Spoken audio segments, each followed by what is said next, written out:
अब देखिए स्टूडेंट्स, अगला टॉपिक हमारा है विघ्न डिस्टर्बेंस से।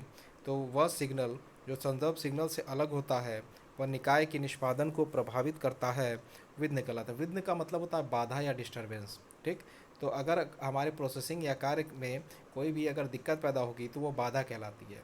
हम कोई प्रोसेसिंग का कार्य कर रहे हैं और उसमें अगर बाधा हो रही है तो वो डिस्टर्बेंस होती है। तो उसी प्रकार से ये सिग्नल्स, वह सिग्नल जो संदर्भ सिग्नल का मतलब होता है रेफरेंस सिग्नल से अलग होता है, वह निकाय की निष्पादन की प्रक्रिया को प्रभावित करता है, विघ्न कहलाता है। अब है निकाय त्रुटि, सिस्टम एरर। वास्तविक तथा आदर्श मानों का अंतर निकाय त्रुटि कहलाता है। वास्तविक मतलब एक्चुअल, और आदर्श का मतलब कि आपका इमेजिनरी। तो उन दोनों में से ठीक आपका जो दो अंतर होता है उसे हम लोग कहते हैं निकाय त्रुटि।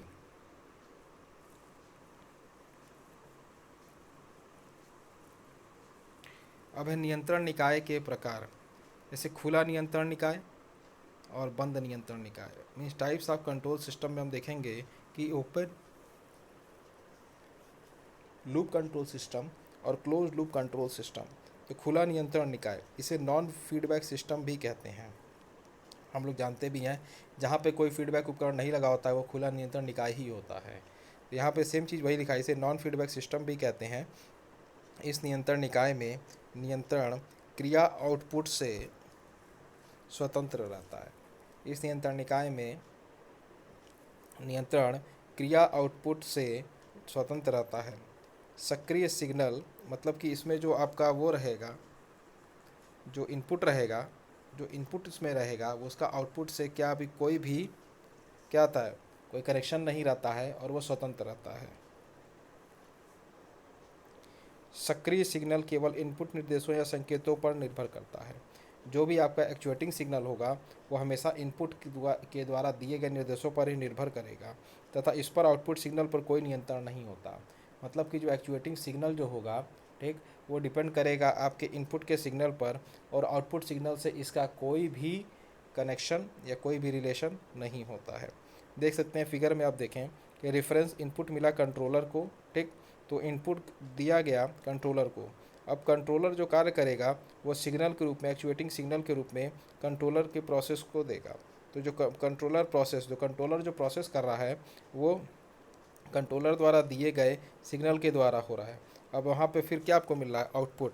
तो वहाँ पर कंट्रोल्ड वेरिएबल आपको मिल रहा है। कंट्रोल्ड वेरिएबल मतलब कि चर। अभी हम ऊपर पढ़ाए भी आपको, कंट्रोल वेरिएबल मतलब कंट्रोल सिस्टम का मतलब होता है कि वह भौतिक राशि जिसे सीधे तौर पर मापा जा सके या जिसे सीधे तौर पर नियंत्रित किया जा सके वह आपकी कंट्रोल क्या कहलाती है, नियंत्रित चर राशि। तो उसी प्रकार से इनपुट से जो भी चीज़ आपको मिल रही है आगत पे, वो आपको कंट्रोलर पे मिली और कंट्रोलर द्वारा उनको सिग्नल के रूप में प्रोसेस किया गया, और प्रोसेस होने के बाद फिर वो आउटपुट पे प्राप्त हुआ। तो लास्ट में आपको आउटपुट सिग्नल के रूप में प्राप्त हो रहा है। तो इसे हम लोग कहते हैं ओपन लूप कंट्रोल सिस्टम। उदाहरण के लिए हम बता सकते हैं कि यहाँ पर अगर उदाहरण दें तो उदाहरण के लिए हम लोग इसमें कहेंगे कि ये ऑटोमोबाइल में प्रयुक्त idle speed control system. Automobile में प्रयुक्त आइडल स्पीड मतलब कि एक आइडल मतलब रुका हुआ कंट्रोल सिस्टम। तो एक इंजन है, उसको क्या है, उसको जब टॉर्क देंगे तब उसके इंजन की स्पीड में बढ़ोतरी होगा। ठीक, इंजन को जब टॉर्क मिलेगा तभी वो उसकी इस गति में यह परिवर्तन होगा। फिर प्रिंट व्हील कंट्रोल सिस्टम।